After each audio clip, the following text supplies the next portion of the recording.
jaga untuk Indonesia. Kita bernafas dalam sia-sia. Kita Pancasila. Ayo kita jaga untuk Indonesia.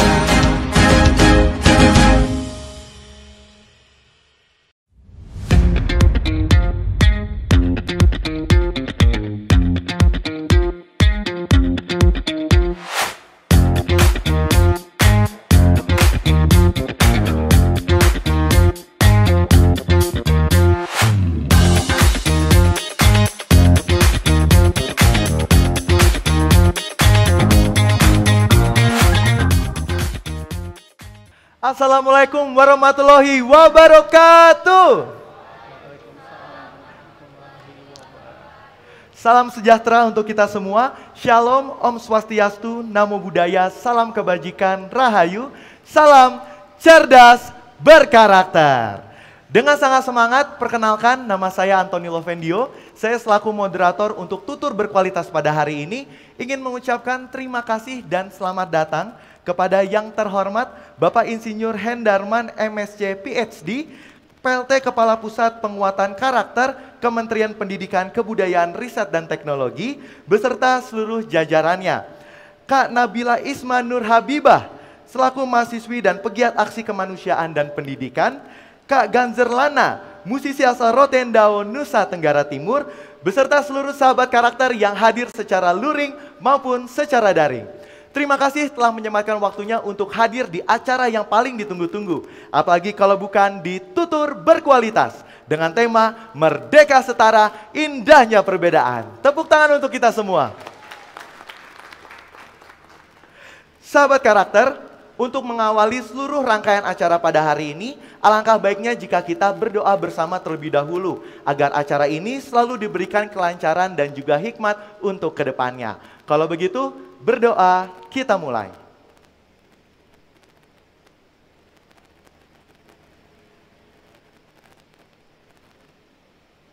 Berdoa selesai.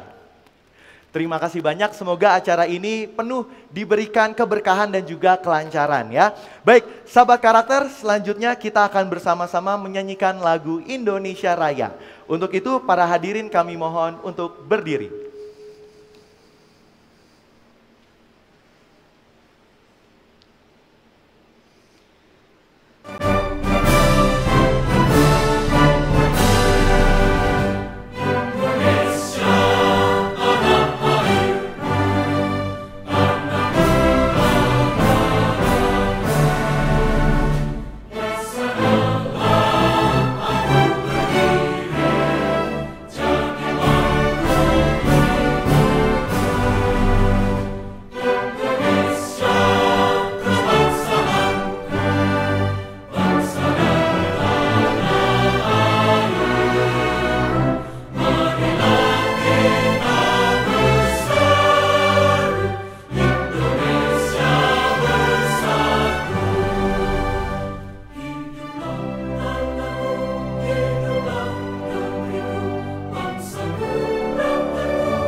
Kami persilahkan untuk duduk kembali.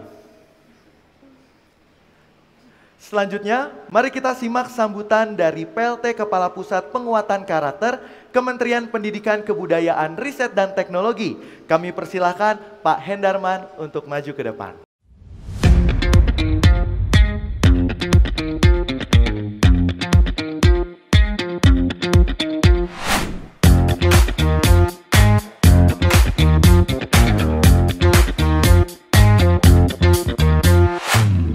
Assalamualaikum warahmatullahi wabarakatuh.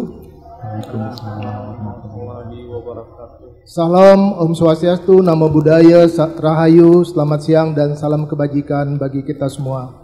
Yang sama-sama kita kagumi Kak Ganzer Lana, Kak Ganzer, musisi asal Rotendao, Nusa Tenggara Timur, dan Kak Nabila Isma Nur Habibah. Kak Nabila mahasiswi sekaligus pegiat aksi kemanusiaan dan pendidikan. Yang saya banggakan teman-teman mahasiswa dan mahasiswi dari berbagai perguruan tinggi di seluruh Indonesia yang telah hadir baik secara langsung maupun virtual. Terima kasih Kak Ganzer dan Kak Nabila untuk menjadi narasumber dalam kegiatan talkshow tutur berkualitas yang diselenggarakan Pusat Penguatan Karakter Kementerian Pendidikan, Kebudayaan, Riset dan Teknologi pada hari yang membahagiakan ini. Terima kasih juga kepada Kak Antoni Lovendio yang telah bersedia untuk memoderatori kegiatan ini, serta teman-teman juru bahasa isyarat yang turut membantu menjadikan kegiatan ini lebih inklusif. Para peserta kegiatan tutur berkualitas yang saya banggakan, seperti yang kita ketahui bersama, Indonesia merupakan negara yang majemuk dengan keragaman suku, bahasa, budaya, dan adat istiadat.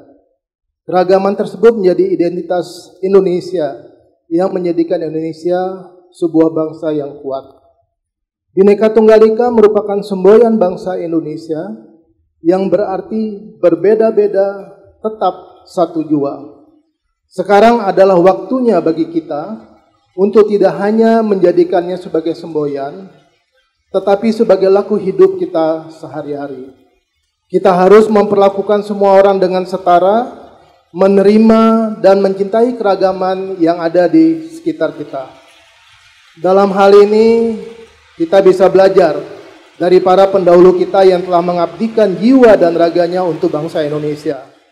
Salah satunya, para pahlawan kita yang turut berjuang dalam pertempuran 10 November 1945 di Surabaya, yang saat ini kita peringati sebagai Hari Pahlawan.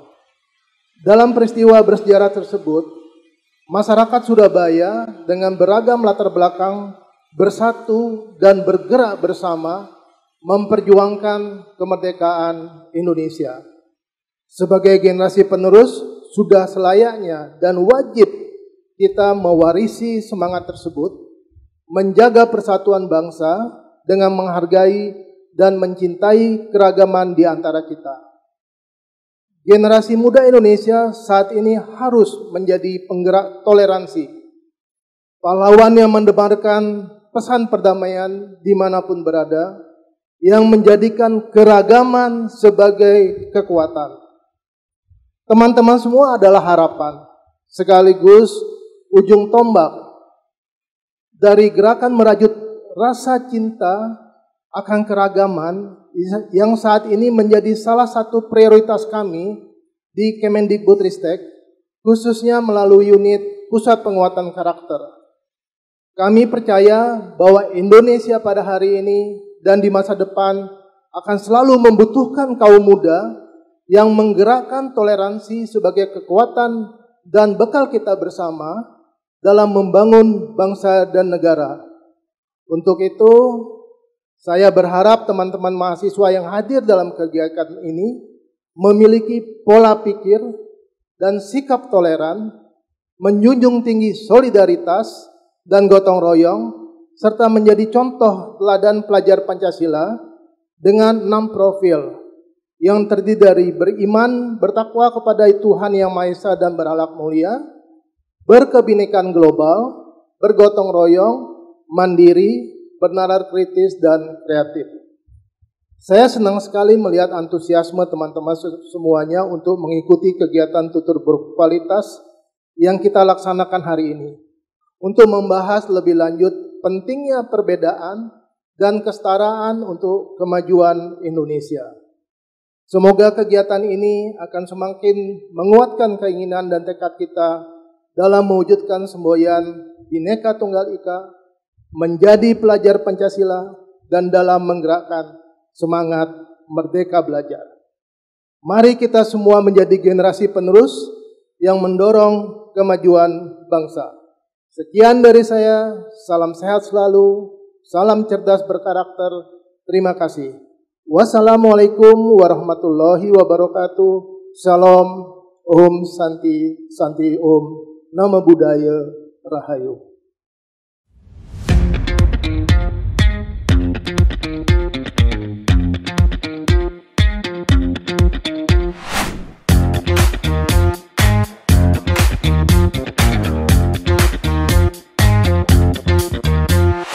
Sahabat karakter, generasi muda memiliki peran, kiprah, dan sumbangsi besar untuk berkontribusi dalam membangun bangsa dan negara yang majemuk.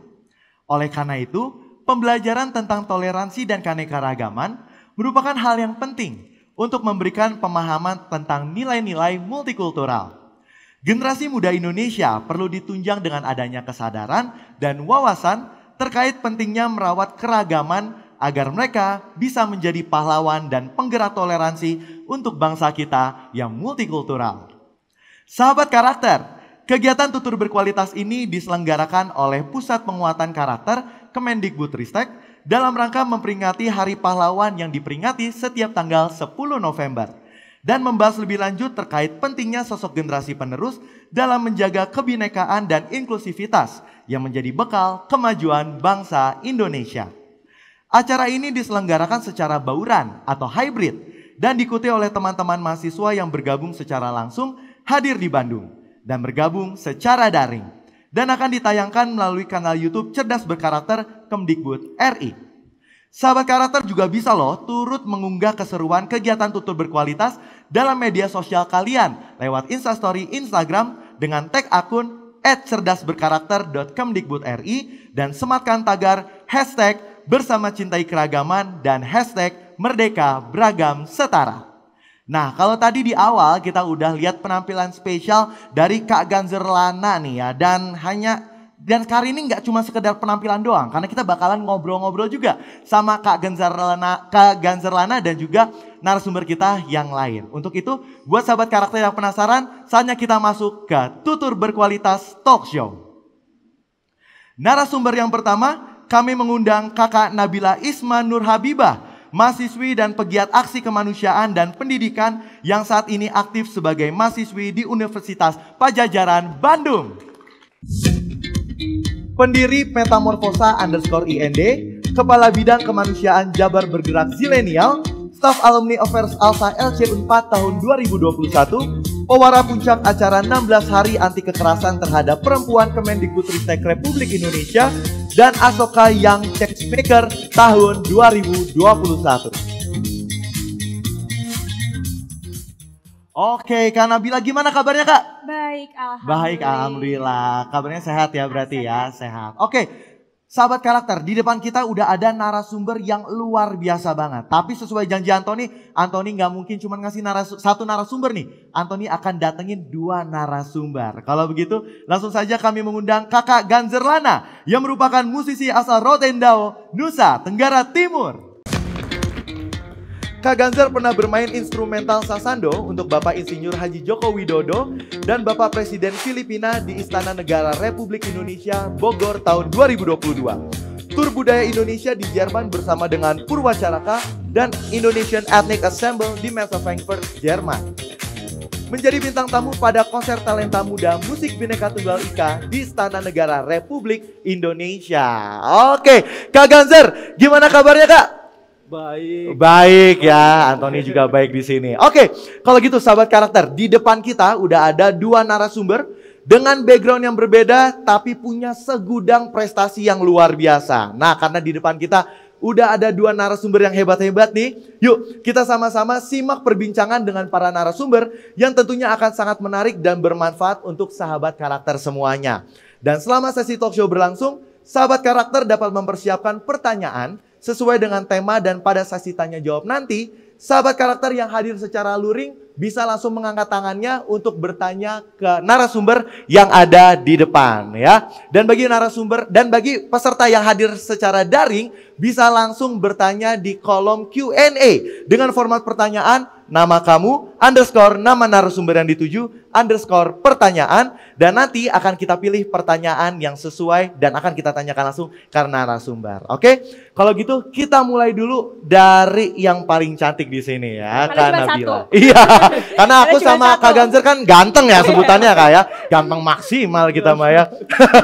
Oke, Kak Nabila. Ini kita mau ngebahas tentang perbedaan gitu ya di Indonesia. Melihat perbedaan yang ada di Indonesia, kira-kira gerakan atau langkah apa nih yang Kak Nabila lakukan bersama dengan teman-teman untuk menyebarkan kecintaan terhadap keberagaman? Silakan Kak. Terima kasih pertanyaannya. Ya. Ini luar biasa sekali nih, Puspeka menyatukan kita teman SMA. Betul ya. banget. Kita SMA sama-sama ya. Ketemu di sini. Iya. Kita ngobrol.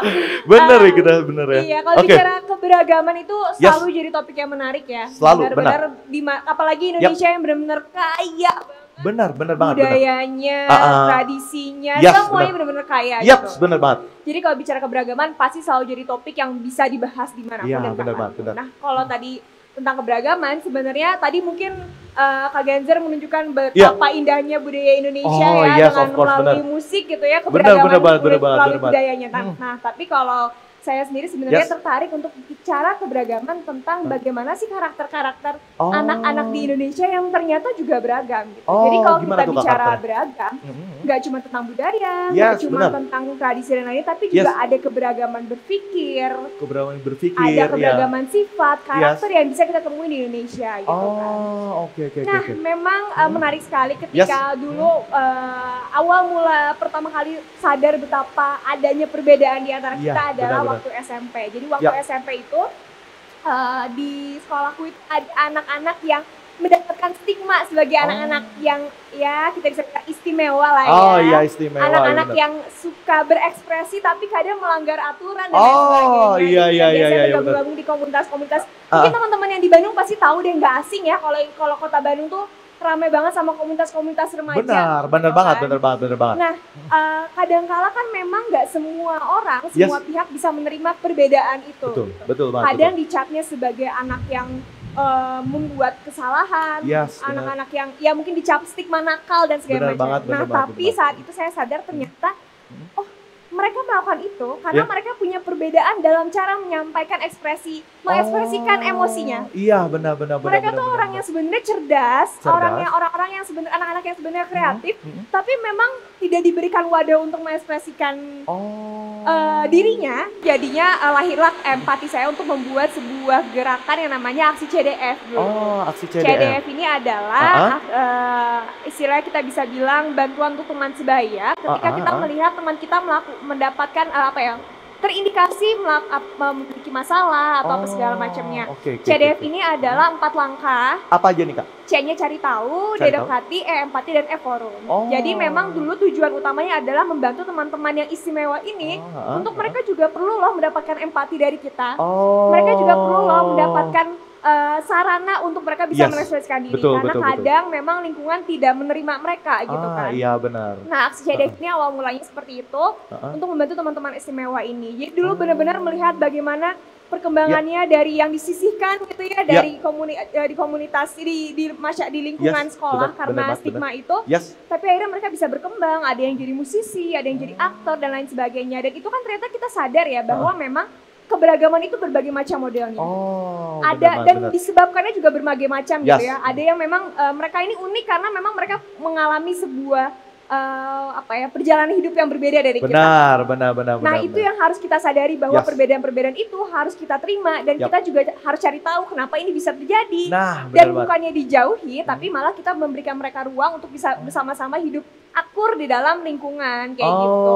Jadi kalau keberagaman yang aku lakukan dengan teman-teman, kita mengarah ke seperti itu. Bagaimana teman-teman yang istimewa ini juga bisa mendapatkan tempat di lingkungannya. Luar biasa banget. Berarti perbedaan yang ada di pandangan Kak Nabila sendiri ini nggak soal melulu tentang suku bangsa budaya ya, tapi karakter manusia juga gitu karena ya. kan itu juga sebenarnya yang jadi poin utama ketika kita bersosialisasi sama masyarakat. Benar kan? benar banget. Kita belajar sifat satu sama Yes, lain, benar banget. karakter, Benar banget, benar pola pikir dan lain sebagainya. Oh, bahkan bisa dibilang kalau misalkan masyarakat pada umumnya sekarang udah nggak memandang lagi suku bangsa budaya, tapi lebih ngelihat ke karakternya. Iya, karena kan kita memang sekarang kayak udah pada sadar ya kalau kita tuh ya bukan lagi suku ini, suku itu, tapi kita benar-benar Indonesia gitu. Benar banget. Dan itu kan sudah sangat diterima oleh masyarakat Indonesia. Tapi sekarang tantangannya ada juga nih, ternyata perbedaan lain yang harus kita bisa terima. Oke. Tuh luar biasa banget ya. Jadi benar-benar apa yang dikatakan oleh Kak Nabila tadi, emang perbedaan ini nggak soal melulu tentang sara budaya, nggak soal melulu tentang itu, tapi karakter manusia dan bagaimana caranya kita menghadapi orang-orang yang istimewa menurut pandangan Kak Nabila, gitu ya. Nah, berikutnya Kak Ganzerlana. Soalnya kalau kelamaan nunggu kayaknya Kak Ganzerlana takutnya pulang. Tahu-tahu bawa alat musik. Iya, bawa alat musik, takutnya pulang ya kan. Oke, Kak Ganzerlana tadi jujur luar biasa banget tadi penampilannya, keren banget ya, jujur itu keren banget. Nah, Kak Ganzerlana, aku pengen nanya nih, kira-kira gimana sih lingkungan Kak Ganzer selama ini dalam mendukung Kakak dalam berkarya? Silakan Kak. Nah, kalau kita berbicara lingkungan ya, Yes. aku bakalan mulai dulu dari bagaimana pertama kali aku datang ke Jawa gitu. Pertama kali datang ke Jawa, gimana nih Kak, gimana?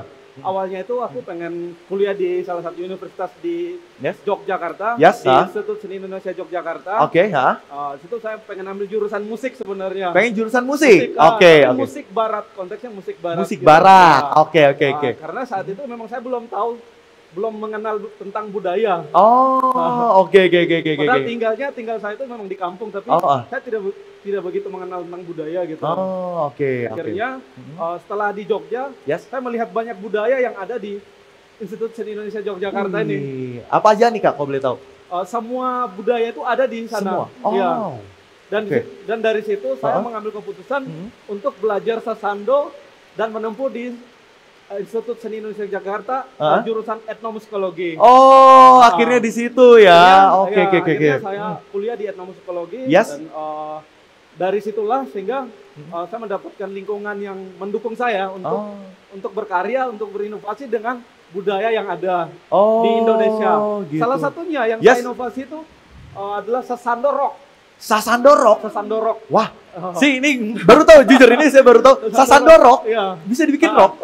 Nah, jadi ternyata asal muasal nama sasando itu kan dari sasandu. Sasandu. Nah, sasandu itu disingkat dari kata sari sandu. Sari sandu. Nah, sari itu dipetik, sandu itu bergetar. Nah, ternyata asal muasal kata sasando dari situ. Ya, benar. Jadi saya ada punya satu sasando yang benar-benar saya buat untuk musik-musik rock gitu. Dan itu waktu itu saya perform pertama kali itu di Festival Dawai di Malang. Luar biasa. Pertama kali tuh ya, bawain sasando rock gitu ya. Oke. Nah, ternyata dari lingkungan di kampus itulah yang membuat saya untuk berinovasi bagaimana sih budaya ini biar tidak mati begitu, biar terus berinovasi dan dikemas dengan menarik sehingga anak-anak muda ini tertarik gitu. Nah, benar banget. Budaya Indonesia gitu. Benar banget. Karena kalau cuman kayak sekedar sasando doang, ya orang iya udah sasando. Tapi kalau dibikin sasando rock kayak, wih, unik juga nih gitu ya. Nah, pada akhirnya itu, jadi saya di situ di etnomusikologi sendiri saya belajar mengenai musik-musik dari daerah-daerah lain. Dari daerah-daerah lain. Oke. Kayak ada sape dari Kalimantan. Ada suling Bali, suling Sunda. Wih, gila semua suling ya. Ada gamelan Bali, gamelan Sunda, gamelan Jawa. Di situ kita belajar. Karena di situ termasuk mata kuliah dan harus lulus. Iya. Mau nggak mau ya. Oke. Tapi dari situ saya belajar ternyata Indonesia punya sekali kekayaan budaya gitu. Benar. Dan memang seperti yang pernah saya ikut salah satu proyek dari Bunda Tri Utami itu kita mengembangkan jadi seperti di Relief Borobudur ada begitu banyak instrumen-instrumen yang ada di Relief Borobudur kan. Benar. Nah, di situ waktu pertama saya ikut proyek ini kaget begitu. Ternyata sebelum adanya Indonesia masih Nusantara masih Nusantara itu begitu banyak sekitar ratusan instrumen yang sudah ada di Relief Borobudur gitu. Ratusan instrumen berarti ya? Ratusan instrumen. Ternyata Indonesia sangat kaya dari udah beribu-ribu tahun yang lalu. Iya, benar Indonesia banget. sudah memiliki instrumen musik-musik etnik yang begitu banyak gitu. Wah, gitu. Keren banget. Berarti emang Indonesia dari dulu udah sampai kepasang di relief Candi Borobudur ya berarti ya? Iya, betul. Wow, keren banget. Berarti itu ya awal mulanya Kak Ganzer ini terjun ke dunia sasando gitu sampai pada akhirnya saya datang ke Jakarta karena itu sebenarnya salah satu kekhawatiran saya. Bagaimana musik etnik ini semakin terkikis oleh zaman peradaban ya. Benar, betul banget. Semakin terkikis. Akhirnya saya berkomitmen bagaimana musik etnik ini bisa tembus di pasaran musik entertainment gitu. Iya benar banget. Akhirnya salah satu yang saya produksi lagu bersama Eka Gustiwana itu adalah lagu Pelajar Pancasila. Itu saya udah dengerin dan emang enak banget Kak, sumpah. Itu emang enak lagunya ya. Oke. Lagu Pelajar Pancasila, semua instrumen etnik itu saya yang masuk. Luar biasa banget ya. Berbakat banget ya Kak Ganzer ini ya. Oke. Berarti dari situ ya berarti Kak ya? Iya benar. Oke, berarti bisa dibilang bahwa Kak Ganzer ini asalnya dari NTT juga, ke Jawa awalnya tadi mau masuk jurusan musik musik barat, tiba-tiba terhipnotis dengan alat musik di Indonesia gitu kan ya, dan akhirnya sekarang aktif dan akhirnya membuat karya dari lagu-lagu Indonesia gitu ya. Keren banget. Tapi jujur Kak, aku kira tuh Kak Ganzer ini suka main sasando itu dari kecil. Kalau dari kecil Kak Ganzer suka main alat musik juga nggak? Sebenarnya dari kecil itu sukanya itu sama gitar. Sukanya sama gitar? Sukanya sama gitar. Sama, aku juga dari kecil tuh suka mainin piano Kak sebenarnya. Cuman aku sekarang nggak mau mainin piano lagi. Karena aku rasa kalau yang namanya dimainin kadang suka sakit hati Kak. Beda ya konotasinya ya. Jadi beda ya. Tapi emang luar biasa banget ya kalau aku lihat Kak Ganzer dan Kak Nabila ini punya banyak banget prestasi gitu. Nah, nanya lagi nih ke Kak Nabila gitu ya. Kak Nabila, dengan segudang pengalaman dan prestasi yang Kak Nabila miliki nih, kira-kira gimana sih Kak korelasi keberagaman dan juga prestasi?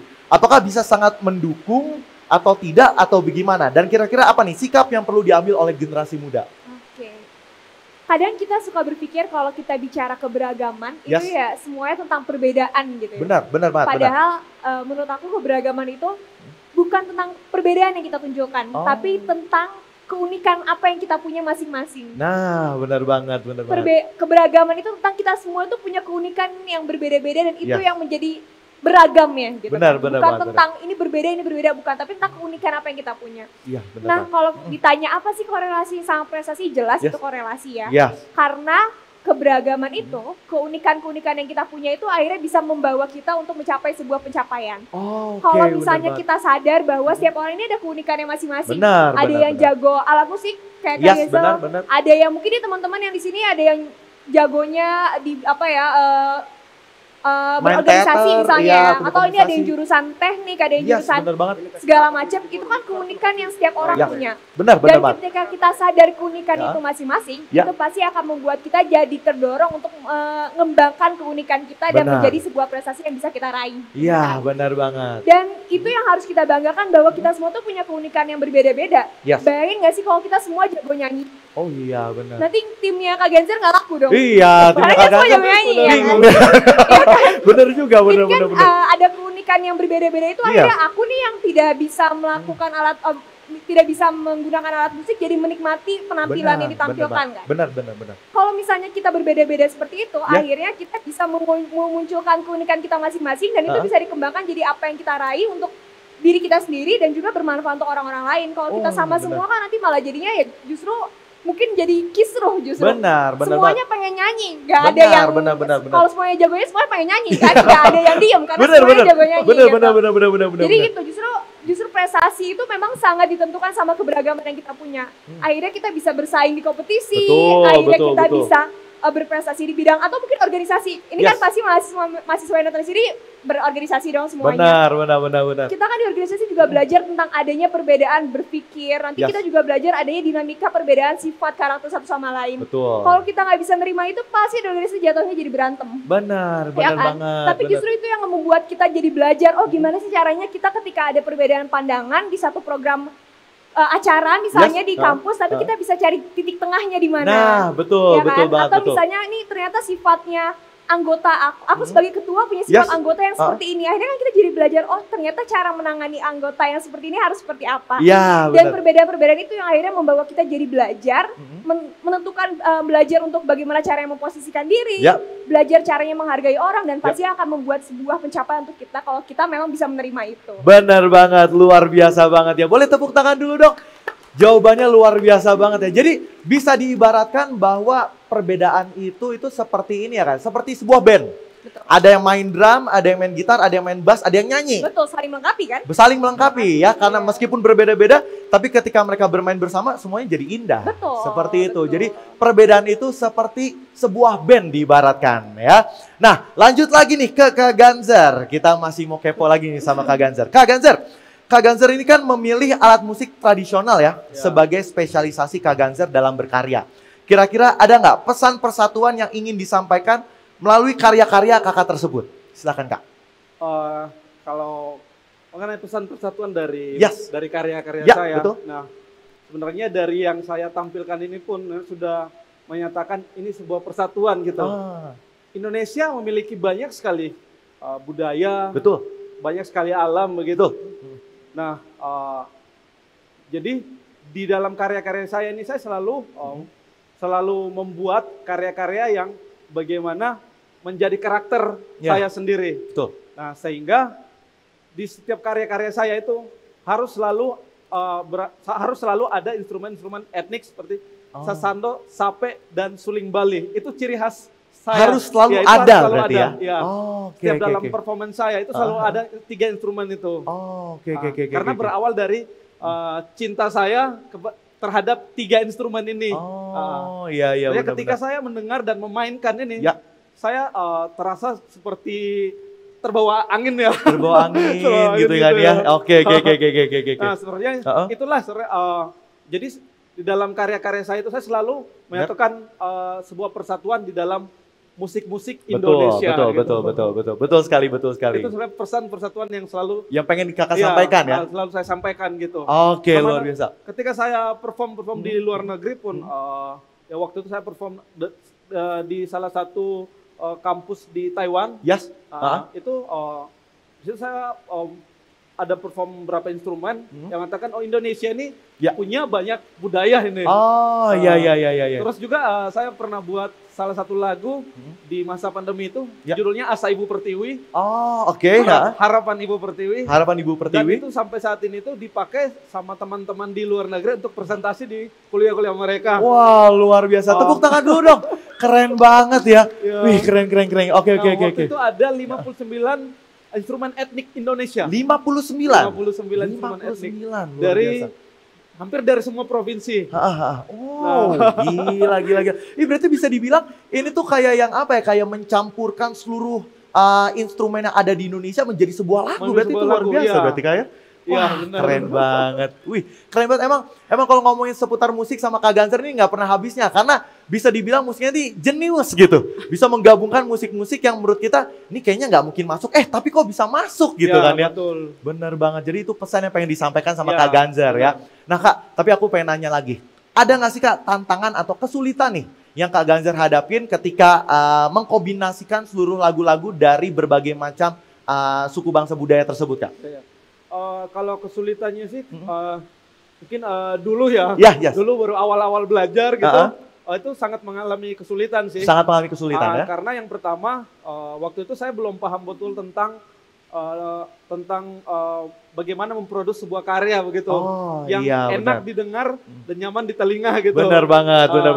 Pada akhirnya saya pindah ke Jakarta, ternyata saya pengen sekali mempelajari hal itu. Akhirnya saya gabung bersama Bang Eka Gustiwana. Di situ saya belajar banyak bagaimana memproduksi sebuah karya yang enak gitu, yang bagus gitu. Nah, akhirnya ya tantangan itu terjawab gitu. Ya mengikuti 3 tahun mengikuti Bang Eka Gustiwana, akhirnya semuanya terjawab. Oh, ternyata sebuah musik tradisi itu bisa dikemas dengan seperti ini.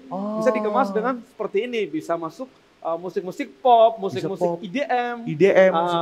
Dan memang tadi genre saya kan itu, saya kemana-mana saya selalu membawa musik dengan genre itu neo tradisi. Neo tradisi? Ya, pembaruan musik tradisi gitu. Wih, keren. Dan sampai saat ini kebetulan saya lagi tertarik di dunia musik IDM. Electronic Dance Music gitu. Electronic Dance Music, ya benar. Nah, itu saya menggabungkan dengan musik-musik tradisi gitu. Oke, supaya anak muda zaman sekarang tuh bisa masuk dan menerima ya, gitu benar, ya. Itulah. Pesan itulah yang saya sampaikan gitu. Oke, luar biasa banget. Berarti itu tuh perjuangan dari Kak Ganzer. Nah, untuk Kak Nabila, kan banyak banget ya kayak yang orang-orang di luar sana yang masih ngerasa minder nih sama perbedaan yang dia miliki gitu kan ya, misalkan entah itu suku bangsa budayanya atau yang tadi kata Kak Nabila sendiri yang istimewa itu gitu kan ya. Kira-kira ada nggak yang pengen Kak Nabila sampaikan kepada orang-orang yang masih suka ngerasa minder terhadap dirinya sendiri? Silakan Kak. Sering kali ya dari beberapa hal yang aku temukan bahwa rasa minder itu muncul karena kita sendiri belum mengenal kekuatan kita. Benar banget. Kalau kita udah kenal diri kita, makanya ini selalu ya dimanapun, kapanpun, pokoknya setiap kali berbicara tentang motivasi atau apapun itu, aku selalu bilang bahwa kunci utamanya adalah mengenal diri kita. Mengenal diri kita, mengenal bangsa kita, mengenal semua tentang kita. Kenapa? Karena kalau kita udah tahu udah tahu, oh ternyata kekuatan kita tuh di sini, ternyata kelebihan kita di sini, ternyata yang kita suka itu ini. Dan juga kita paham ternyata kekurangan kita ini apa segala macam itu akan jadi kekuatan untuk kita. Akhirnya nggak akan ada lagi rasa minder karena kita udah percaya banget sama diri kita sendiri, kita udah benar-benar kita udah mencintai diri kita apa adanya kan. Oke. Akhirnya rasa-rasa minder itu akan hilang karena kita udah tahu value diri kita tuh apa sih. Kalau kita berada di banyak orang, kita sendiri bisa yakin, kita sendiri bisa percaya diri bahwa oh iya mungkin orang lain punya keunikan ini, tapi aku juga punya keunikan ini kok yang bisa membedakan aku sama orang lain dan itu jadi kekuatan untuk aku. Jadi kekuatan aku. Gitu jadi kunci utamanya kalau kita masih ngerasa minder, masih ngerasa nggak percaya diri sama keunikan-keunikan yang kita punya adalah kita harus benar-benar paham sama apa yang sebenarnya kita miliki. Benar banget. Dan menjadikan itu sebagai kekuatan. Karena banyak banget loh ternyata yang kita anggap itu kekurangan tapi ternyata itu bisa jadi kekuatan untuk kita. Misalnya contohnya kayak aku tuh tipe orang yang memang benar-benar yang paling gampang deh ya, aku tipe orang yang gak bisa berhenti bicara gitu kan. Itu kan kadang sebenarnya kadang suka dibilang kayak cerewet banget sih segala macam gitu ya. Gak bisa ini sedikit-sedikit dikomentarin apa segala gitu kan. Dikira tapi komentator itu bola ya. Bener, tapi itu kan aku jadiin kekuatan ternyata di situ bisa jadi kekuatan aku untuk bisa menjadi seorang public speaker, bisa jadi pembicara di mana-mana yang ternyata bisa bermanfaat untuk banyak orang gitu kan. Jadi memang kuncinya itu. Kalau masih ngerasa minder, coba deh lihat diri kita berkaca, betapa uniknya kita, betapa kita punya kekuatan yang bisa kita manfaatkan bukan untuk diri kita sendiri tapi juga untuk banyak orang. Gitu. Oke, luar biasa banget. Boleh tepuk tangan lagi. Berarti benar ya, berarti kembali lagi bahwa yang bisa tahu diri kita tuh bukan orang lain. Bahkan yang tahu dirinya Anton itu bukan Kak Ganzer, bukan Kak Nabila, tapi diri kita sendiri gitu ya. Dan bahkan sebenarnya ya, kita sendiri tuh gak bisa loh. Misalnya kayak aku tuh gak tahu loh kekurangan kamu apa ya kan. Benar tapi kan banget. Aku tahu kamu dengan percaya dirinya menampilkan suara emas kamu menjadi seorang moderator kan kita langsung kayak wah gila nih Antoni itu emang keren banget ya jadi seorang moderator tanpa kita tahu sebenarnya kelemahannya apa gitu kan. Jadi sebenarnya nggak usah minder karena yang taunya tuh semua sebenarnya cuma diri kita sendiri. Betul banget, kembali lagi ke diri kita sendiri yang tahu kekurangan kita. Dan ketika kita tahu kekurangan diri kita, yang tahu cara mengatasinya ya diri kita sendiri gitu ya. Tuh, berarti ini penting banget ya sahabat karakter. Jadi yang sahabat karakter yang masih suka minder gitu dengan apa yang ada pada diri kalian, jangan sampai minder lagi. Kenali diri kalian, mungkin diri kalian sendirilah yang nanti akan bisa menentukan masa depan kalian ke depannya gitu ya. Selanjutnya untuk Kak Ganzer lagi mau nanya nih Kak, masih tentang apa ya, tentang hal yang minder kayak tadi gitu Kak ya. Kan mungkin banyak juga nih ya sahabat karakter di sini yang bisa main musik gitu kan, yang jago banget aransemen lagu tapi masih suka minder Kak, kayak masih aduh takut salah atau misalkan takut nanti jadi aneh instrumennya. Kira-kira ada nggak yang pengen Kakak sampein untuk sahabat karakter yang masih ngerasa minder? Oh iya, buat ini ya sahabat karakter dimanapun kalian berada. Nah sebenarnya kita manusia itu adalah kita belajar dari sebuah kesalahan baru menuju sebuah, walaupun belum tahap yang kesempurnaan tapi setidaknya semua orang dapat menikmati apa yang kita perbuat gitu. Jadi jangan pernah ragu untuk apa yang kamu lakukan, terus berkarya, terus berinovasi, dengan apa yang kamu miliki, sehingga itu menjadi karakter untuk kamu sendiri, dan tentunya itu menjadi karakter untuk bangsa kita. Oke, luar biasa banget. Tepuk tangan dulu dong. Keren banget nih ya, keren banget jawabannya dari kedua narasumber kita. Nah, kita masuk ke pertanyaan terakhir nih ya. Untuk Kak Nabila, ada nggak pesan Kak yang pengen Kakak sampaikan untuk semangat berprestasi di tengah perbedaan yang ada saat ini? Silakan Kak. Oke, sebenarnya balik lagi ya kayak yang tadi udah aku bilang. Yes. Pahami, kenali, dan banggalah sama keunikan apapun yang kalian punya dan jadikan itu strength, jadikan itu kekuatan. Betul. Kalau kita udah sadar itu bisa mengarahkan kita kepada pencapaian-pencapaian yang mungkin gak akan pernah kita duga akan kita dapatkan gitu. Betul. Dan jangan pernah ragu untuk mengambil langkah itu, karena kalau nggak dimulai ya nggak akan pernah terjadi. Benar. Walaupun tadi mungkin Kak Ganjar udah bilang ya mungkin kecil-kecil gitu ya, nggak akan langsung ke arah yang sempurna dan besar. Tapi hal-hal kecil itu loh yang akhirnya nanti akan mengarahkan kalian mendapatkan sesuatu yang besar. Mungkin gak sekarang tapi di kemudian hari. Betul. Dan jangan lupa juga keunikan-keunikan itu dimanfaatkan bukan cuma buat diri kita sendiri. Tapi juga ada orang-orang lain di luar sana yang harus mendapatkan manfaatnya di akhirnya gitu. Jadi perbedaan-perbedaan itu, keunikan-keunikan yang kalian punya jangan cuma disimpan untuk diri sendiri. Tapi juga orang lain harus merasakan manfaatnya itu bareng-bareng. Oke, luar biasa banget ya. Jadi kembali lagi, apa yang kalian miliki gitu ya, kelebihan yang kalian miliki ini jangan disimpan sendiri. Kalau bisa kalian sebarkan pada orang lain, karena mungkin bisa menjadi motivasi juga untuk orang lain untuk lebih berkembang dan maju bersama. Nah, untuk Kak Ganjar, pertanyaan terakhir nih Kak, ada nggak pesan yang pengen Kak Ganjar sampaikan untuk mengajak generasi muda berpartisipasi aktif dalam isu kesetaraan di tengah perbedaan? Silakan Kak. Kebetulan saya belajar di budaya di Indonesia.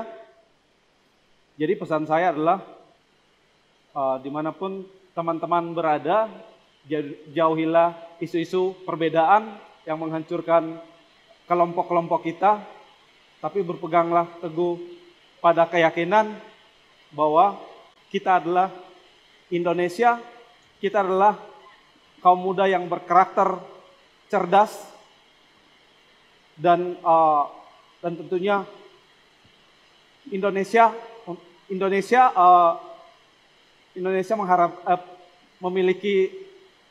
memiliki karakter-karakter muda untuk mengembangkan menuju Indonesia yang lebih maju gitu. Amin. Oke, luar biasa. Boleh tepuk tangan sekali lagi untuk kedua narasumber kita yang memberikan jawaban luar biasa nih ya. Semoga tadi apa yang sudah diperbincangkan oleh Kak Nabila dan Kak Ganjar ini bisa memberikan insight baru gitu ya, memberikan insight baru untuk sahabat karakter semuanya yang hadir secara luring maupun hadir secara daring. Nah, setelah ini sahabat karakter, sebelum kita masuk ke sesi tanya jawab, akan ada penampilan spesial lagi nih dari Kak Ganjar Lana dan Eno Tunya. Tapi sebelumnya Anthony juga mau mengingatkan kembali nih bagi sahabat karakter yang hadir secara luring dan ingin bertanya langsung kepada narasumber, langsung saja bisa angkat tangannya dan bertanya kepada narasumber yang ada di depan. Dan untuk sahabat karakter yang hadir secara daring, dapat bertanya di kolom Q&A dengan format pertanyaan, nama kamu, _ nama narasumber yang dituju, _ pertanyaan. Contoh nih, Anthony Lovendio _ Kanabila _ pertanyaan. Nanti akan kami pilih pertanyaan untuk disampaikan kepada narasumber. Yuk! Udah, gak perlu lama lagi, langsung aja kita tanya sekarang kepada narasumber. Takutnya sahabat karakter semuanya punya pertanyaan yang pengen disampaikan ya. Gimana Kak Ganjar, udah siap? Udah siap. Oke, kalau begitu sahabat karakter, mari kita beri tepuk tangan yang meriah untuk Kak Ganjar Lana dan Eno Tunya.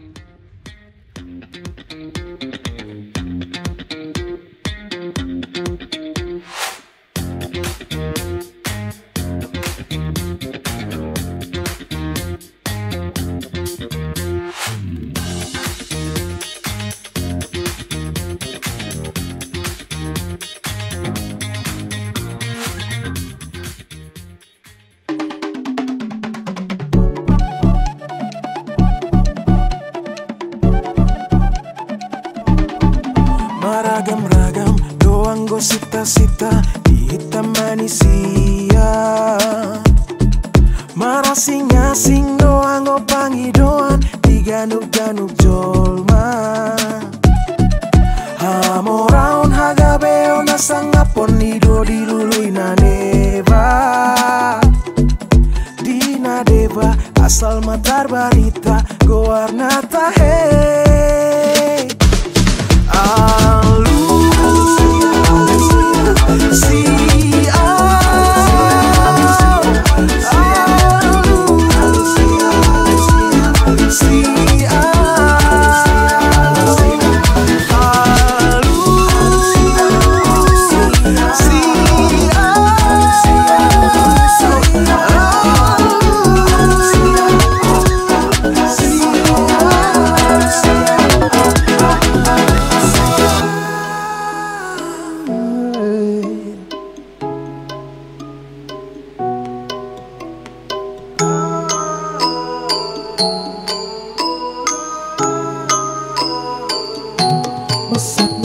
luhur jauh di awan-awan, berkencang jana bangun kaya garing rang, buku barang puas terjumpa untuk mengeluh, napak mega bayi dengan taring nyuruh, saha anu bisa nyusul pada pandangna, pandang jang bertentang kaya bandingan ganda, pipi kaget pipi serati sasana, kaya karung kasihan ledo wawanena, manuk dadali manuk bangkagahna, berlambang sakti Indonesia Jaya, manuk dadali pangka konjarana, resepna hiji rukun sakawena.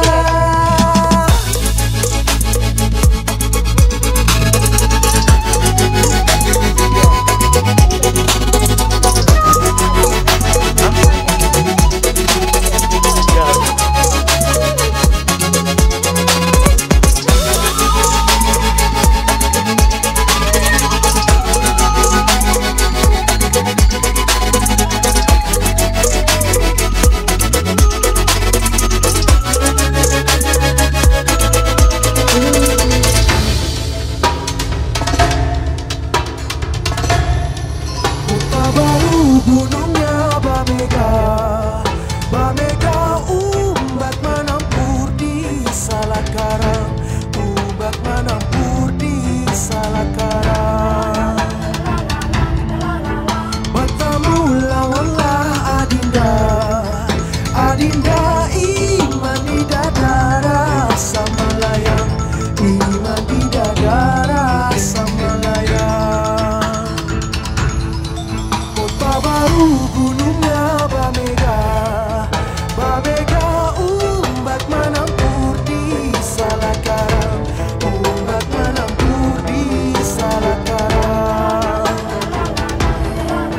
Bertemu lawanlah Adinda, Adinda iman di dada rasa melayang, iman di dada rasa melayang.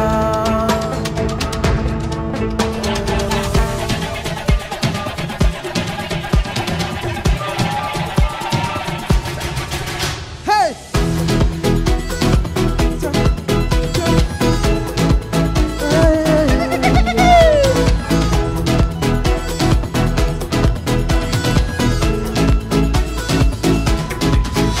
Rasa sayang, rasa sayang sayang, lihat nona dari jauh, rasa sayang sayang, rasa sayang, rasa sayang sayang, lihat nona dari jauh, rasa sayang sayang. Jalan-jalan ke kota Bandung, jangan lupa mengisi saku. Kalau kamu sedang bingung, jangan lupa membaca buku. Siang hari enaknya santai, tidur siang lupakan dunia. Jadi siswa yang rajin pandai demi masa depan bangsa.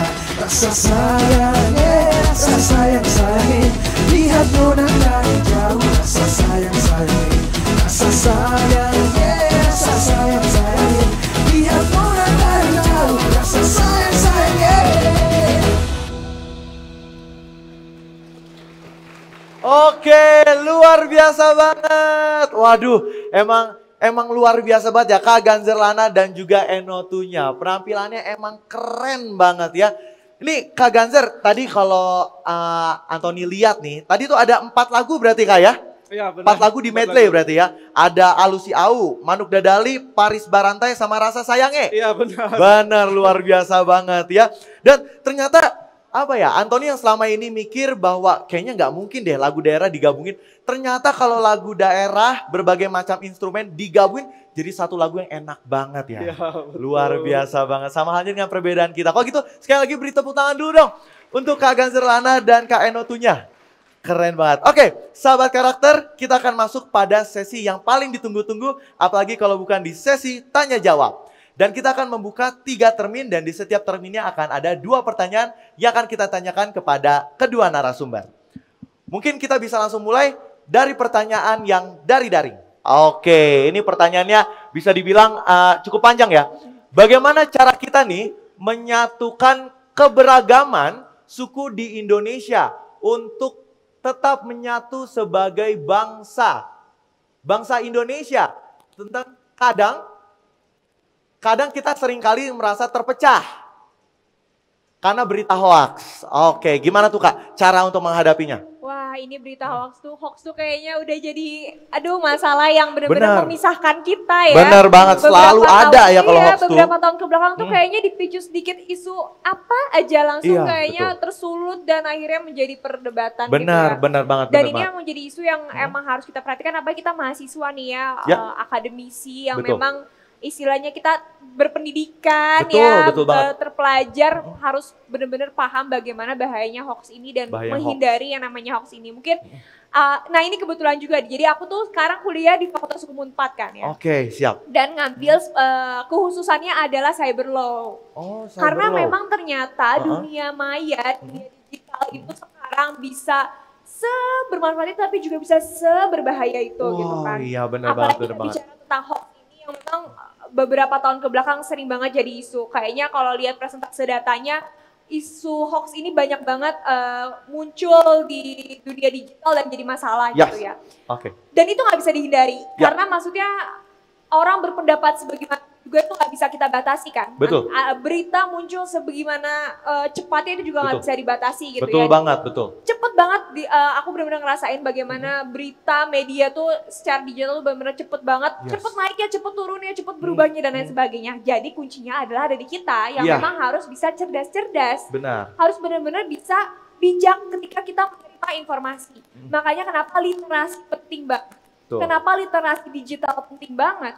Karena memang literasi itu bukan hanya tentang bagaimana caranya ketika kita membaca, bukan hanya tentang kita membaca sebuah informasi, tapi juga akhirnya gimana caranya kita bisa ketika kita menerima informasi itu, kita kelola dengan baik, kita terima informasinya dengan baik, kita pilah-pilah informasinya mana yang bisa kita sebarkan lagi, mana yang tidak bisa kita sebarkan, mana yang bisa kita terima, mana yang harus kita buang informasi itu. Makanya kenapa pendidikan itu juga menjadi salah satu hal yang mempersatukan bangsa, karena kalau kita sudah cerdas, kita bijak bagaimana cara kita mengolah suatu informasi, hal-hal kayak hoax ini harusnya tidak akan bisa mempengaruhi budaya kita, harusnya tidak mempengaruhi bangsa kita dan tidak menyebabkan adanya perpecahan. Makanya ini kita nih tugasnya mahasiswa-mahasiswa nih, seorang akademisi yang memang apalagi anak muda gitu ya, generasi muda yang memang Gen Z yang memang aktif banget dalam bermedia sosial. Ketika ngelihat hoax ini kita harus tahu kita harus punya literasi yang baik, tahu bagaimana cara memilah-milah informasi dan tidak menyebarkan informasi yang sekiranya akan menyebabkan perpecahan. Kalau kita baca cukup di kita aja deh, jangan disebar-sebar lagi. Karena bisa ngerugiin orang lain, bisa ngerugiin, dan tadi salah satunya juga bisa jadi membuat perpecahan gitu kan. Jadi itulah kalau kita bicara tentang hoax, itu yang paling penting, harus punya literasi digital yang baik. Nah luar biasa, boleh tepuk tangan dulu dong. Keren banget ya, berarti bisa dibilang penyaringnya adalah diri kita sendiri gitu kan ya, bukan orang lain. Karena kembali lagi hoax mah nggak bisa kita cegah, akan selalu ada dimanapun dan kapanpun gitu ya. Cari situs-situs yang memang yang kredibel gitu ya, yang terakreditasi. Jangan baca dari situs-situs yang memang nggak jelas gitu. Baca memang yang kayak kan sekarang banyak ya situs-situs media berita yang memang udah pasti kredibel informasinya, dan itu yang harus kita pilih gitu. Bener banget. Jangan sampai WA grup teh ya, bagi WA grup keluarga biasanya. Bener banget ya, bener. Jadi emang kita harus jago banget milahnya gitu ya, mana berita hoax dan mana yang bukan berita hoax gitu. Oke, selanjutnya adalah untuk pertanyaan luring. Untuk yang hadir di sini boleh langsung mengangkat tangannya jika ada yang bertanya. Oke, sebelah sini. Sebelah sini dulu ya. Sebelah sini boleh bertanya. Mungkin dari UPI. Oke, kita persilakan untuk berdiri, perkenalkan namanya dan instansinya dari mana. Baik, perkenalkan nama saya Muhammad Rifan Gifari dari Universitas Pendidikan Indonesia. Sebenarnya saya ingin bertanya kepada Kak Ganzer.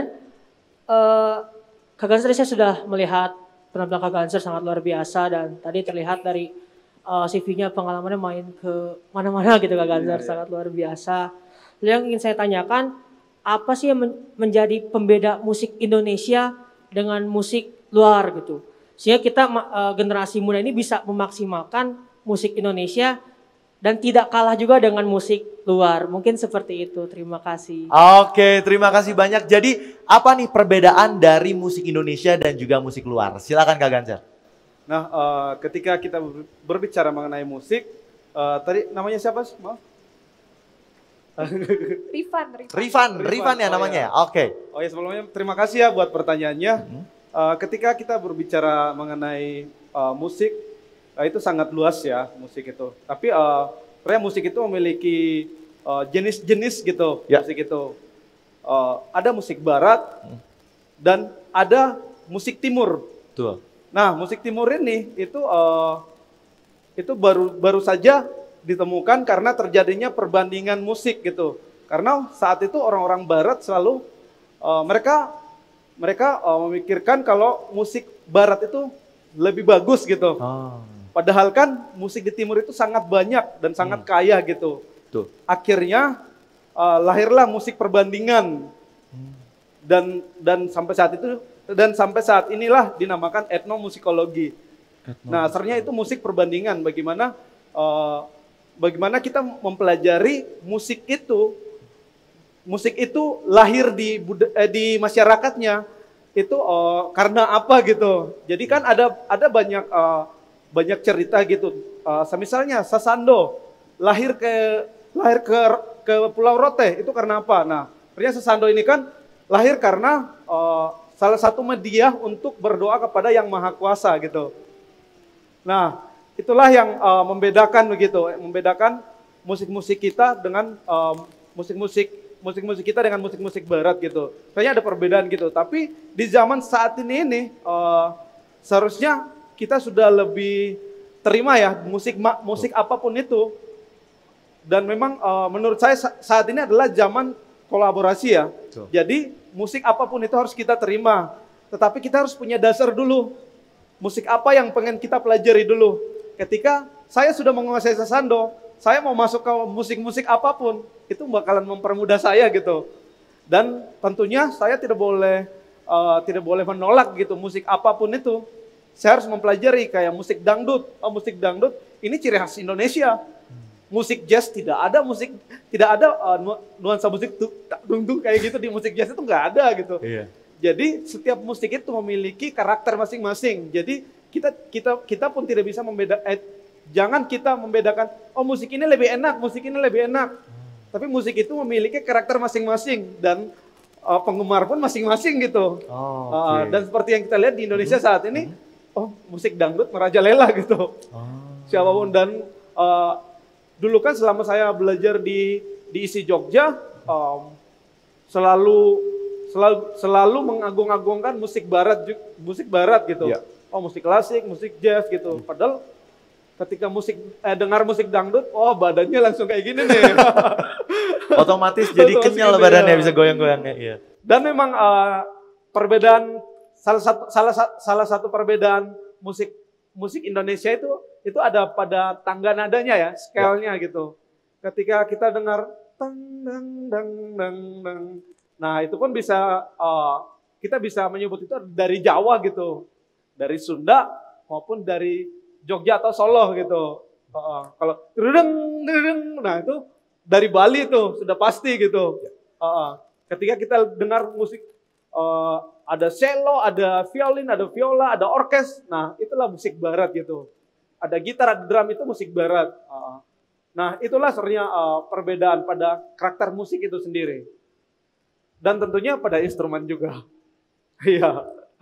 Oke, kalau gitu terima kasih banyak Kak Ganzer atas jawabannya. Jadi bisa dibilang terjawab ya pertanyaan ya. Jadi bisa dibilang bahwa harus ada kolaborasi juga nih ya antara musik barat dan juga musik timur. Sama halnya kayak tadi Kak Ganzer memainkan Sasando tapi instrumennya EDM ya kan. Soalnya EDM kan bukan dari Indonesia gitu kan ya. Luar biasa. Jadi harus ada kolaborasi gitu. Oke, selanjutnya ini ada pertanyaan kedua daring nih. Ini dari Haris Aulia dari Universitas Trisakti. Oke. Pertanyaannya nih untuk Kak Ganzer Lana lagi. Kak, kenapa Kak Ganzer di zaman yang seperti sekarang ini masih mau memainkan alat musik tradisional? Silakan Kak. Oke, terima kasih pertanyaannya bagus sekali ini.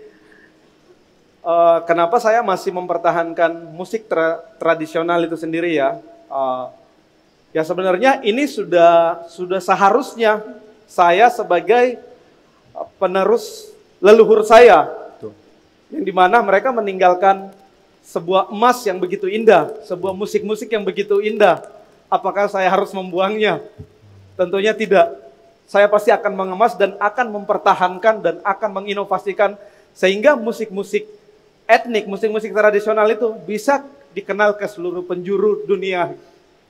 Oke, luar biasa. Berarti ini bisa dibilang kayak titipan dari itu ya, titipan ya. Dan memang sudah seharusnya saya sebagai generasi muda mempertahan, mengembangkan dan melestarikan. Benar banget, luar biasa. Tuh, jadi untuk sahabat karakter semuanya yang interest atau suka banget nih ya sama yang berbau dengan musik, ini saatnya sahabat karakter semuanya semakin kenal sama musik tradisional. Karena kembali lagi benar tadi kata Kak Ganzer bahwa ini adalah titipan dari leluhur kita gitu ya, yang harus selalu kita lestarikan bersama gitu. Tapi aku pernah ditanyain waktu dalam perjalanan pulang ke Jogja, pernah ditanyain di kereta gitu. Gimana Kak?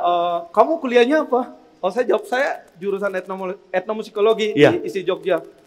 Oh kenapa kamu tidak ambil piano?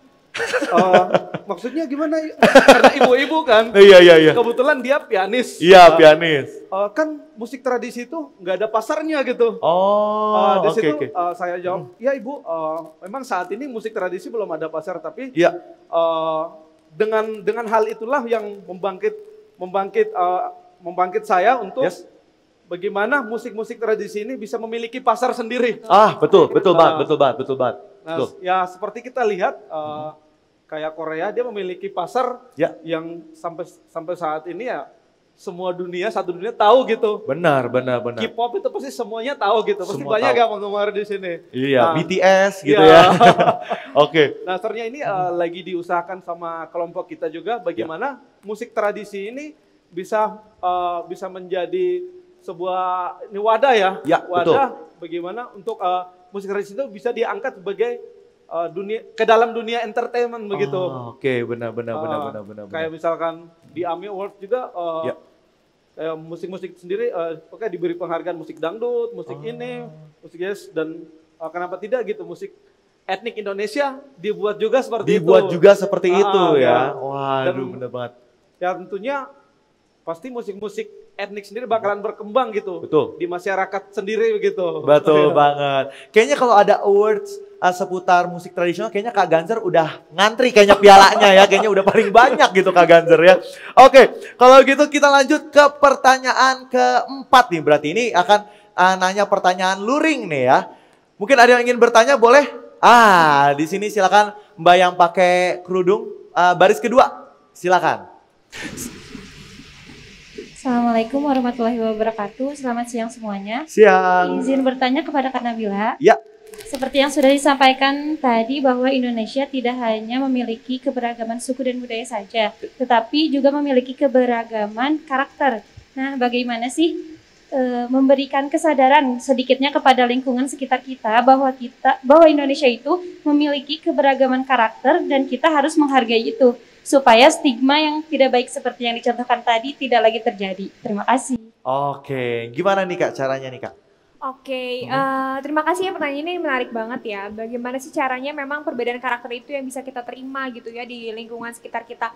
Kayaknya kalau kita bicara harus ini itu susah ya, apalagi kadang perbedaan-perbedaan kayak gitu kadang tuh udah jadi sebuah stigma di masyarakat yang susah dihilangkan gitu. Bahkan dulu aja ketika aku memperjuangkan teman-teman unik ini, aku benar-benar kayak melawan sistem peraturan yang ada di sekolah gitu, sampai benar-benar guru-guru tuh melawan, benar-benar kayak menolak apa yang aku lakukan, sampai benar-benar harus advokasi yang sangat sulit banget ke orang-orang dewasa, dan itu memang perlu proses yang sangat panjang. Betul. Tapi kayaknya itu bisa dimulai dengan cara kita deh sebagai generasi muda yang mencontohkan. Kayak tadi aku bilang ya, gimana caranya ketika aku melihat ada teman-teman yang unik ini, oh kita semua teman kok, kita semua sama kok, kita bisa hidup berdampingan di lingkungan tanpa adanya konflik, kita bisa sama-sama saling mendukung, kita bisa sama-sama saling membantu gitu.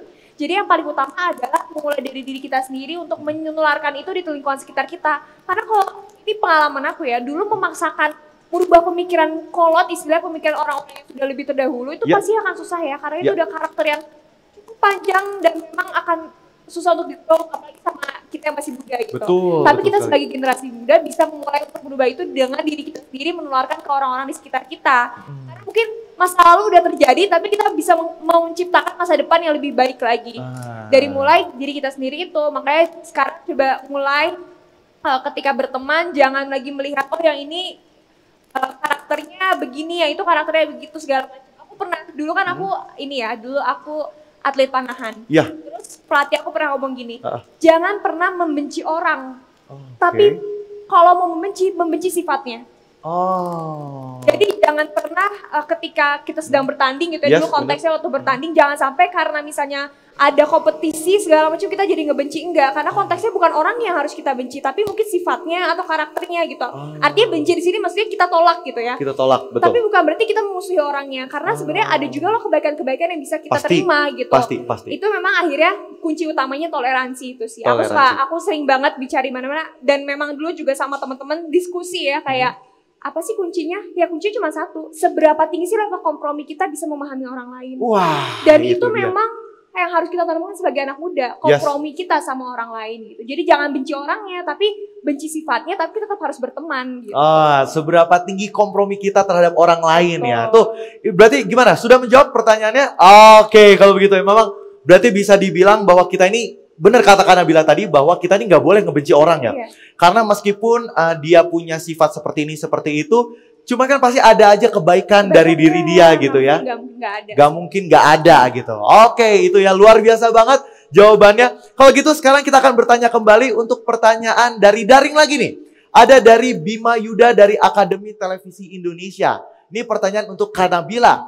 Bagaimana tips and trik Kak Nabila tetap bisa menyuarakan keberagaman di tengah kesibukan Kak Nabila? Silakan Kak. Oke, terima kasih Bima Yuda ya pertanyaannya.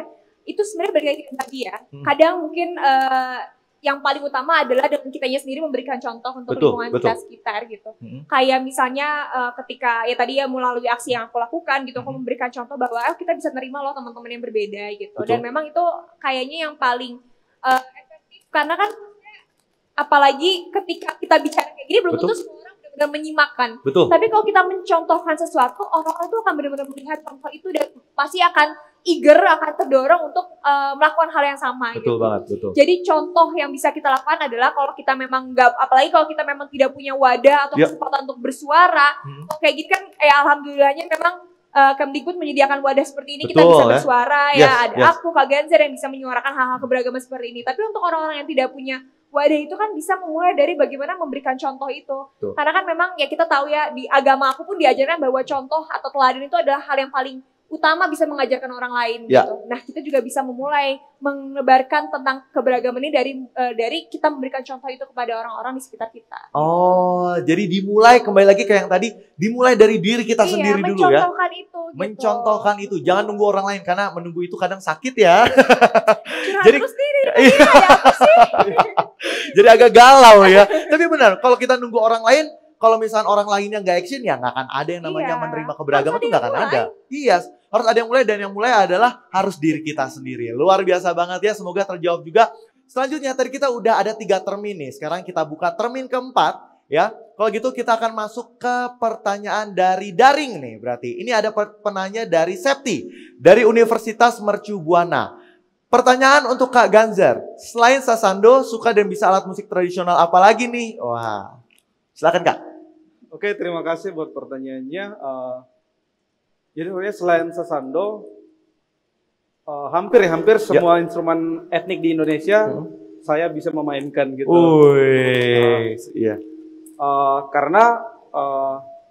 Karena instrumen-instrumen ini saya pelajari dalam mata kuliah saya juga. Dipelajari mata kuliah juga gitu ya. Oke. Kayak gamelan Bali, gamelan Sunda, gamelan Jawa, terus itu ada kolintang dari Sulawesi. Iya, betul. Ada sape dari Kalimantan. Iya, betul. Terus itu ada suling Jawa, terus suling Bali, suling Sunda. Ada taganing dari Batak. Iya benar. Ada suling Batak, banyak banget itu. Banyak banget. Jadi terkecuali instrumen gesek ya. Instrumen gesek yang digesek kayak rebab. Terus itu instrumen kayak rebab, terus itu ada yang tehian, ada yang dari Betawi, kongayan, yang dari Betawi. Kemungkinan itu saya tidak terlalu bisa ya. Tapi selain itu saya bisa memainkan. Wah, luar biasa. Gak bisa main alat musik yang gesek aja udah luar biasa kayak itu kan. Berarti kan semuanya bisa dibilang dikuasai gitu kan ya. Jangan diambil semua, ini terlalu keren. Iya, aduh, semuanya diambil. Makanya kalau sampai ada award kayaknya Kak Ganser nih udah ngantri pialanya kayaknya ya. Luar biasa banget. Tapi emang banyak banget ya kayak musik-musik di Indonesia. Bahkan saya juga baru tahu banget ada suling Bali itu saya baru tahu. Baru tahu dari Kak Ganser tadi ngomong. Selama ini nih, saya bisa mencontohkan sih. Coba Kak. Nah, ini dia nih. Oke, suling Bali. Gimana nih Kak? Ini nih, suling Bali nih. Suling Bali. Apa nih Kak bedanya sama suling Jawa itu apa bedanya? Secara organologi dia berbeda. Yes. Suling Jawa itu lebih kecil dan lebih tipis dan memiliki tangan nada. Dia memiliki tangan nada pelok dan selendro. Nah, oke. Sedangkan kalau suling Bali sendiri, dia ini bisa variatif, bisa diatonis, bisa 7 nada ya. Jadi kayak gini nih. Kak.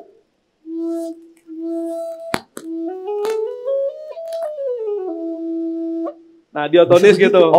Dan ternyata dia memiliki perbedaan di karakter suaranya gitu. Karakter suaranya.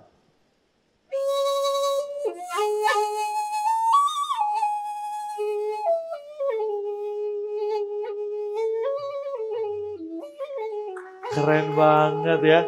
Luar biasa. Nih kalau Kak Ganser mainnya lebih lama, saya nari Kak. Saya udah mau nari, udah siap-siap nih. Luar biasa. Berarti itu perbedaannya ya dari suling Jawa dan juga suling Bali. Dan memang beda juga kayak di suling Sunda. Kalau suling Sunda kan dia memiliki ciri khas sendiri ya. Ya. Ada tanganannya kan daminatila ya. Betul.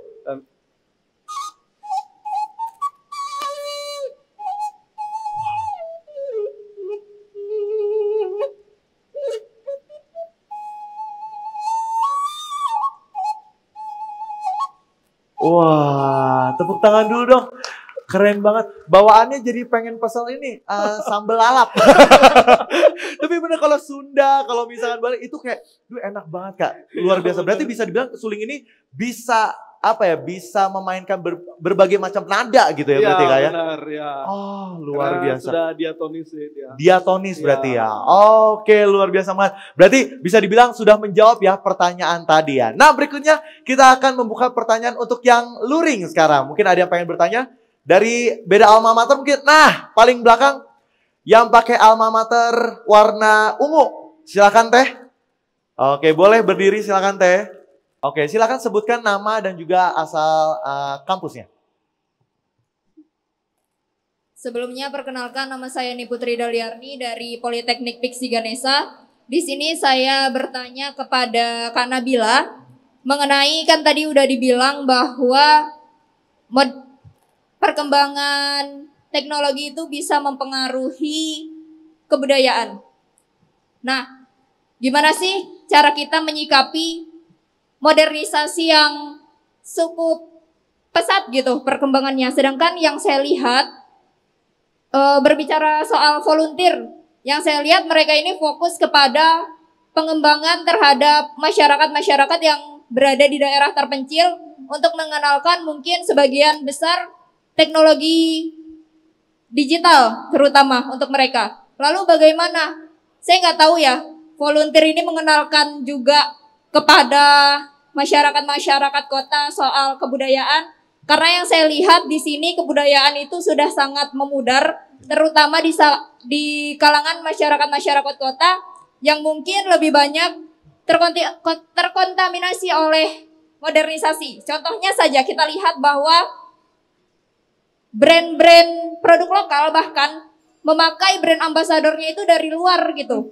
Nah, gimana tuh kita menyikapi hal tersebut gitu? Sedangkan orang yang mungkin berpengaruh terhadap dunia digital saja lebih menggunakan orang luar daripada orang-orang kita sendiri begitu. Jadi di sini pertanyaan saya, ya bagaimana kita cara mensinkronisasinya antara kebudayaan, modernisasi dan juga sikap kita dari sebagai mahasiswa gitu. Karena nggak bisa menurut saya kalau misalnya cuma buat diri kita sendiri. Terima kasih. Oke, pertanyaan sangat luar biasa. Silakan Kak Nabila. Oke, terima kasih. Pertanyaannya benar ya. Sekarang kayaknya ngelihat produk lokal tuh brand ambassador kebanyakan orang Korea lagi. Orang Korea gitu ya. lagi, benar. Kebanyakan orang Korea ya sekarang Iya, ini. betul. Nih saya nih artis-artis lokal jadi tidak dapat job.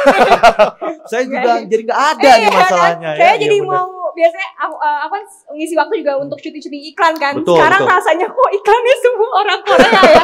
Saya jadi tidak dapat job. Cuman beberapa waktu lalu aku sempat ngebahas tentang budaya ya. Diskusi juga sama salah satu tokoh budaya gitu.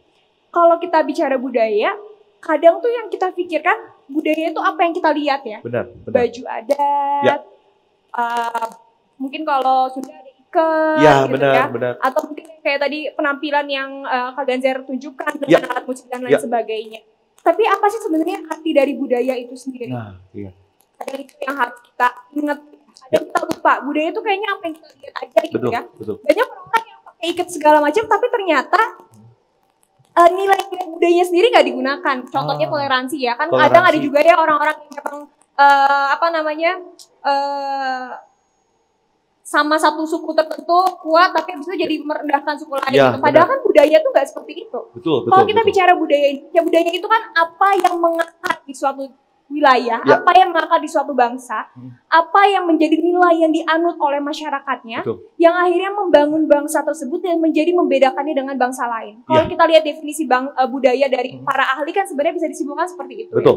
Jadi kalau kita bicara budaya, cuma sekedar apa yang kita lihat, tapi juga nilai-nilainya. Justru yang paling penting itu sebenarnya nilai-nilainya. Betul sekali. Oke, mungkin sekarang banyak banget teknologi yang maju, digital yang maju, dan itu nggak bisa kita hilangkan. Gitu. Tapi kita kalau kita punya nilai budaya yang memang kita pegang teguh, yang itu benar-benar memang kita bangun, kita lestarikan di lingkungan kita, itu pasti akan dengan sendirinya membawa kita untuk mencintai budaya kita gitu ya.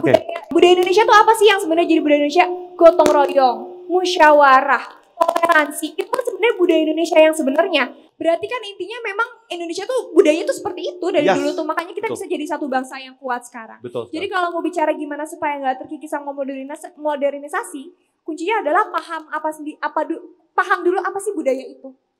Jangan cuma ngelihat budaya itu hanya di permukaan. Tapi kalau kita udah nanamin itu di dalam diri kita sebagai nilai yang kita anut, itu yang namanya cinta sama musik, yang namanya bangga pakai kebaya, yang namanya bangga pakai itu kan ngikutin sendirinya. Karena kita emang pada dasarnya udah cinta.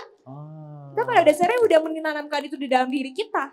Nah itu kadang yang kita luput. Kadang kalau kita bicara budaya tuh ya terus-terusan apa yang kita lihat. Padahal yang paling utama mengakar dulu si budaya itu di dalam generasi mudanya itu. Itu yang paling penting. Gimana caranya si nilai-nilai itu tuh bisa mengakar di dalam diri kita. Barulah nanti hal-hal lainnya akan mengikuti. Karena kalau misalnya itu udah ngakar dari diri kita, kita pasti akan jauh lebih mencintai budaya kita. Karena itu udah ada di dalam diri kita gitu. Istilahnya itu bagian tidak terpisahkan dari diri kita. Dan itu yang tadi, kalau aku bilang itu yang membedakan kita sama bangsa lain. Jadi apapun yang berbau bangsa kita, pasti itu udah mengakar di dalam diri kita. Kalau kita bisa memaknai apa sih budaya itu yang sebenarnya.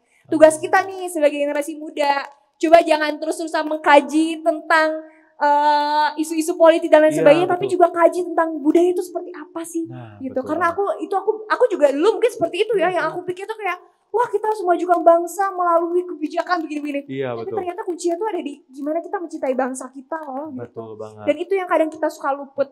Bagaimana kita mengkaji budaya itu. Setelah aku ngobrol sama tokoh-tokoh budaya yang memang paham, ternyata budaya itu semenarik itu loh buat dibahas. Gitu. Berarti bisa dibilang gak perlu harus macam-macam, cukup hal simpel aja mencintai budaya sendiri dan gitu ya. Dan dijadikan nilai yang dipegang teguh gitu, mengakar di dalam diri kita. Mengakar dalam diri kita. Bagaimana? Sudah terjawab? Sudah terjawab ya. Kalau begitu, boleh tepuk tangan dulu untuk kedua narasumber kita.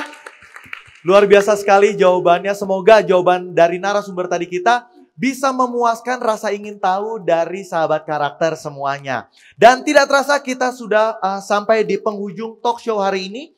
Tapi sebelum berpisah, boleh nggak untuk kedua narasumber memberikan closing statement nih? Closing statement untuk acara Tutur Berkualitas hari ini. Mungkin boleh dimulai dari Kak Nabila terlebih dahulu, silakan. Balik lagi kali ya yang tadi baru aja aku katakan bahwa ketika kita bagaimana cara kita bisa menghargai keberagaman, bagaimana cara kita mencintai keberagaman adalah dengan kita juga harus paham nilai-nilai yang kita anut di dalam bangsa kita, di dalam budaya kita.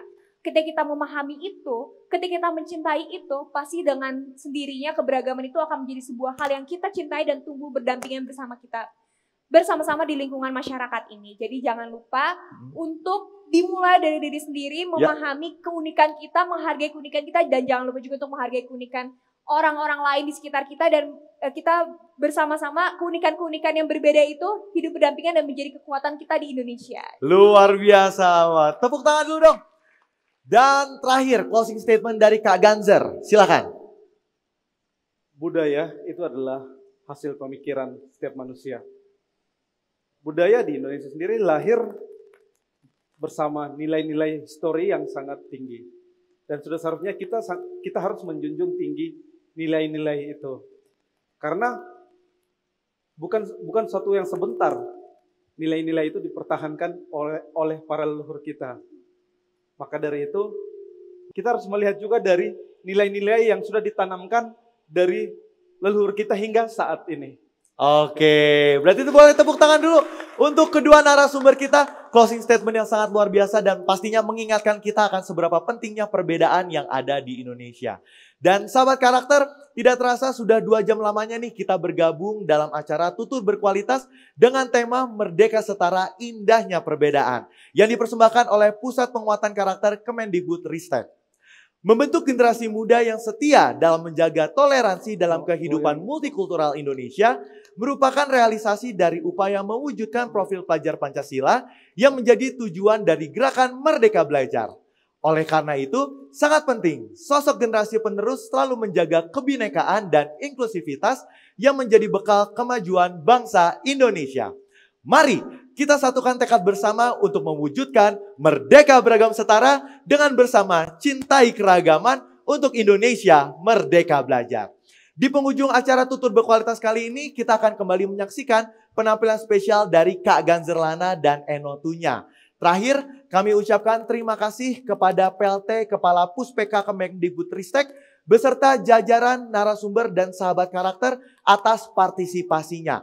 Kami juga mengucapkan terima kasih kepada juru bahasa isyarat yang setia menemani sehingga bisa dinikmati oleh semua orang. Mewakili panitia yang bertugas, kami memohon maaf apabila ada aktivitas ataupun perkataan yang kurang berkenan. Untuk itu, saya Anton Lavendio selaku moderator pamit undur diri. Wassalamualaikum warahmatullahi wabarakatuh. Om Shanti Shanti Shanti Om. Tutur Berkualitas, salam cerdas berkarakter. Beri tepuk tangan yang meriah untuk Kak Ganzer Lana dan Eno Tunya. Kita nyanyi bareng-bareng rumah kita.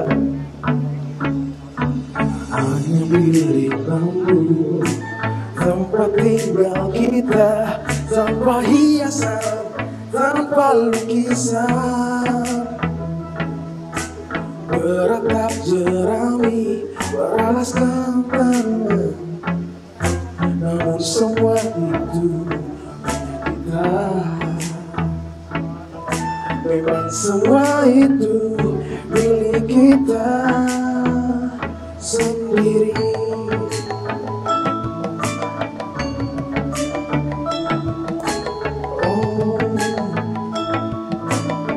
Mari kita tepuk tangan bersama-sama. Pada rumah kita, tanpa angin, tanpa melati, hanya bunga baku tumbuh di halaman. Namun semua itu memang semua itu milik kita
Rumah kita. Rumah kita ada di sini. Rumah kita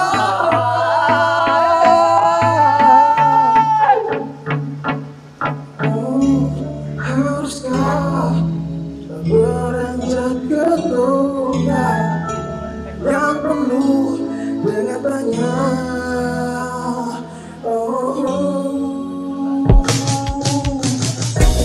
lebih baik di sini. Rumah kita sendiri. Setelah dikatakan anugerah yang kuasa, semuanya ada di sini. Lebih baik rumah kita sendiri.